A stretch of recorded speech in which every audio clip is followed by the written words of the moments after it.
Matt, will Devondre, Elton, or Allen practice today?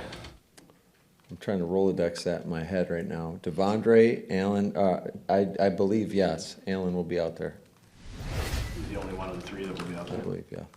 I'll be honest with you. Just got out of meetings, haven't gotten the update from Flea. We always meet in the morning at 7 a.m. prior to all these guys coming in the building, so I just haven't swum by the training room.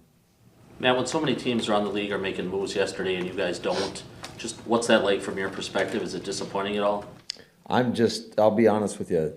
When I'm up there, it's like, what are we doing to put our team in the best position possible to go game plan and put our guys in the spot to go execute and beat a team that we know is going to give us everything they can. And we've struggled at Ford Field many times. And this is a really good offense, and they play extremely hard in all three phases. And so, I mean, that's where my focus is. What gives you confidence that y'all can kind of turn this around and bounce back from what the last few weeks have done with what y'all have been?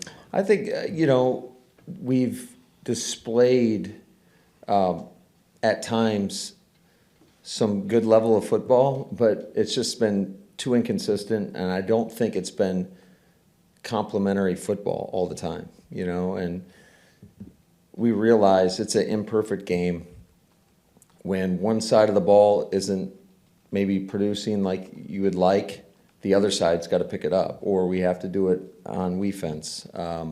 So it's all the complementary parts, but I think there's been times when we have displayed winning football.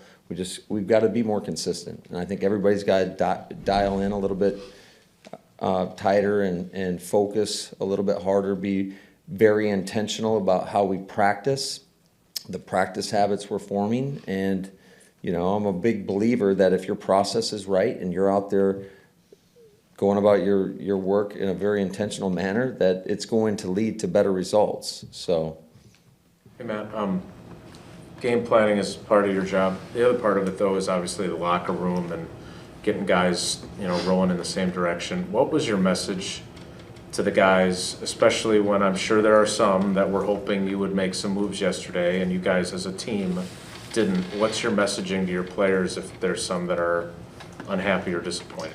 Yeah, we didn't even get into that. Our focus was on Detroit, and again, an NFC North opponent who's averaged 35 points a game at home, and they're one of the top offenses in the league. I think they're fourth in yards. I want to say they might be I think they're number one in explosive plays. Got a lot of familiarity with a lot of their players. And so it's going to be a great challenge. And then you cut on the defensive side of the film, and you see these guys, they play with unbelievable effort and urgency. And so I know that we've got to play complementary football, and we've got to be really consistent in order to come out on top. So you don't think that that's something you have to address with your guys? You think they kind of... No, everybody has a responsibility to one another to be their best, whatever that is. And you got to be locked into, and if you're worried about things that are outside of your control, I think you're doing everybody a disservice. So I think that's where the focus should lie and will lie. With that said, you guys had a decision to make this spring as an organization, whether or not you want to start a rebuild or go forward with Aaron. Obviously, you guys chose the second to kind of keep this window going. When you're 3-5, you've lost 4 straight. Don't you need to make a move to jumpstart something? Well, we need to win games, and we need to do whatever it takes to win games. I don't think anybody's happy with where we're at. I know I'm certainly not, and I don't think anybody in that locker room is. But if we focus on things that are irrelevant, what good are we doing? We got to focus on the task at hand, and that we need everybody in that locker room to be whatever their best is. And that's all I'll ask of anybody, is just it's the attitude, how they prepare, the effort they give on a consistent basis, whether it's in the classroom, whether it's on the field, how focused they are in the individual drills, how focused they are in the team drills, being a great teammate, just all the things that you can control. That's where our attention lies. Did you press for something though, as far as at the trade deadline, or not realize Guys, that you have one? I was up there game planning and getting ready for Detroit, so I did not know. Okay, because I know you've said 8,000 times that you and Goody are in constant communication. I was thinking maybe it came up at some point or another that, hey, I wish we could have X, Y, or Z. Yeah, I mean, we always talk, so. Hey, Matt, we talked on Monday about how much you ran the ball and how well it worked. Based on Von Miller's conversation with your quarterback, maybe he didn't quite enjoy as many handoffs as there were. But do you think you found something that if you can be a little more balanced, you kind of showed that when this team runs the ball and this offense is going to be successful, it needs that component? Do you think you discovered something by playing that way? Well, I mean, I think every game is, you've heard me say this a million times, every game might have a different feel to it. The bottom line is, this game is about scoring more than your opponent, and right now, we're not scoring enough points. So, do I think there's a combination in there? Absolutely. I think we have to be, there's got to be a little bit of a threat of, hey, we're going to keep you off balance. You don't know exactly what we're going to do. Because I do think when defenses zero in and they know exactly what's coming, there's a good chance they're going to stop you. It's just too competitive of a league. So I think there's got to be balance. We just got to, when we have those opportunities, we got to finish drives. And third down comes to mind. Fourth down, we haven't been very good this year.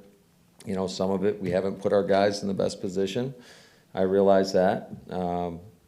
And so that's what we're always trying to do, is just put these guys in the best position possible, and hopefully we can go out there and execute at a higher level, but we have to score more points. Is Aaron's thumb, I'm sorry, is Aaron's thumb at a point where you can put him under center more? We'll see.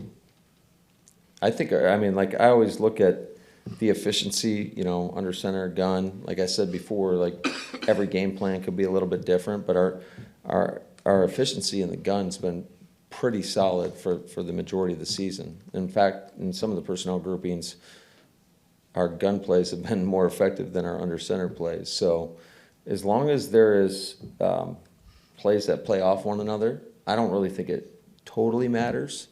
But that's something we're always looking at.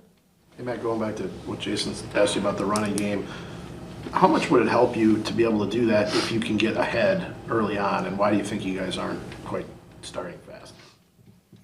That's a great question. If I had the answer, we wouldn't be in this spot. How about the first part, though? If you got ahead, would you be able to implement more of that running stuff, and it'd be, Yeah, for sure. Again, to me, it's always as best we can.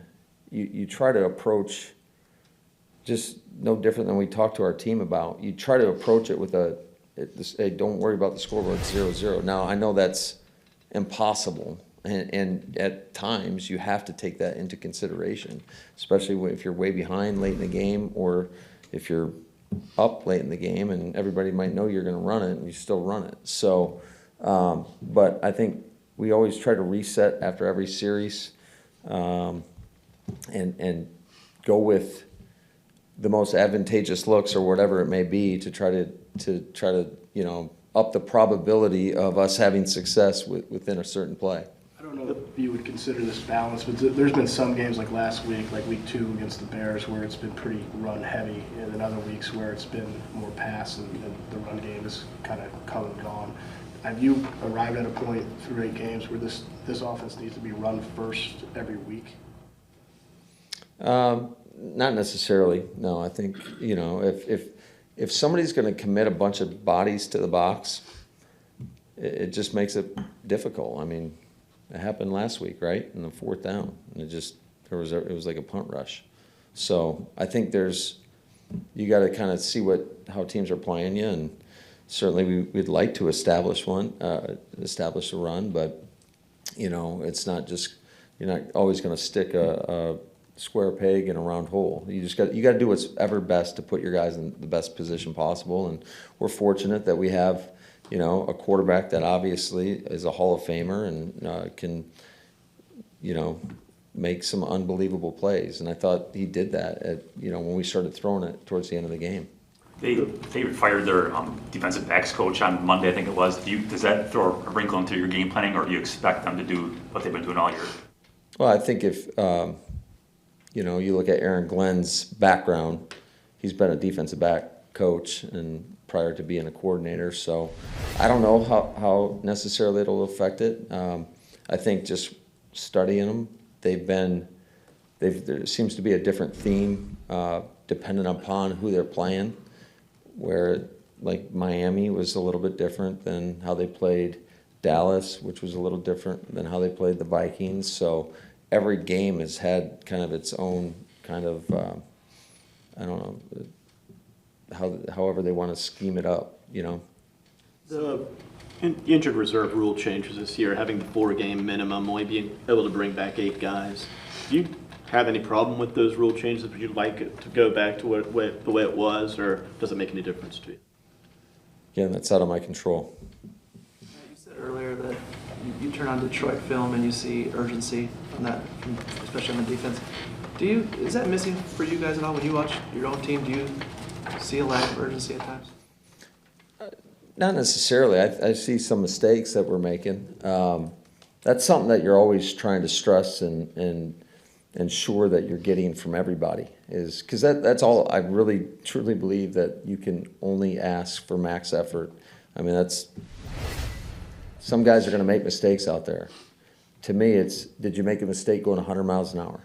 And if the answer is yes, then you correct the mistake, you move on. But yeah, as far as if we got guys loafing, yeah, that's a problem. But I don't necessarily think that's the case.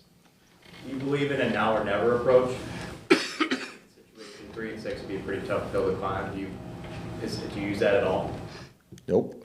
I believe in doing the best that we can today and then work on tomorrow and taking it one game at a time. And that's the approach that we've taken since day one. And I know we're in a little bit of a hole right now, but the approach is not going to change in terms of the mindset. We've got an NFC North opponent that they know us well, we know them well. There's been some great battles. They beat us last year in Ford Field at their place in the last game of the regular season. So, you can throw the records out the window in my opinion. I mean, it's the NFL. It doesn't matter who you play. If you don't play your best, you're going to get your ass kicked. Bottom line. Talking about guys you know well, Jamal Williams, I think 8 touchdown runs already this season. Just what sticks out from what you see of him now, and how has he kind of developed since he got there?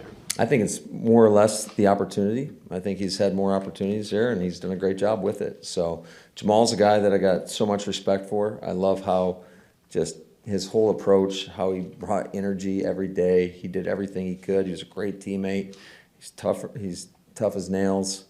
And, I'm happy for him. I just hope he doesn't have a great game versus us. Hey, man, back to your run game just for a second. You gave DeGuara 30 snaps the other night, which I think was double his season high. Was his blocking as good as it's been? Was that why he got so many snaps? Yeah, I think it was a product of a lot of things, but it was part of the game plan in terms of how we thought to best approach that game, and I thought he did an outstanding job. Matt, on Sunday, Lions are up 24-17 with about a minute before the half, and they go with a fake punt. And it seems like when I watch the Lions, does Dan like to roll the dice a couple times a game like that?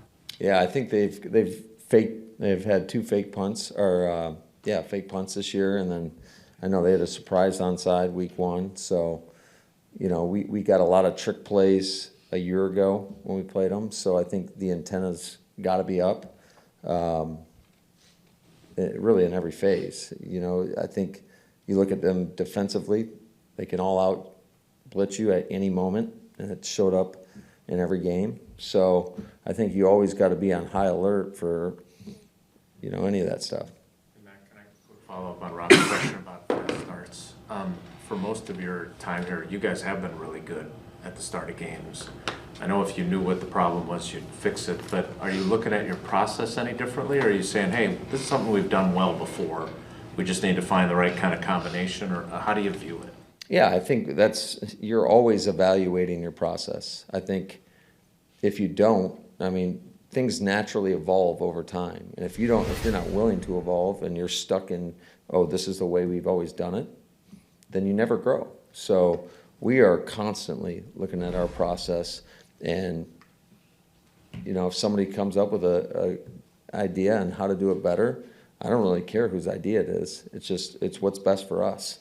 And so, but yeah, I think that we'll be in big trouble if we take that approach where this is how we've always done it.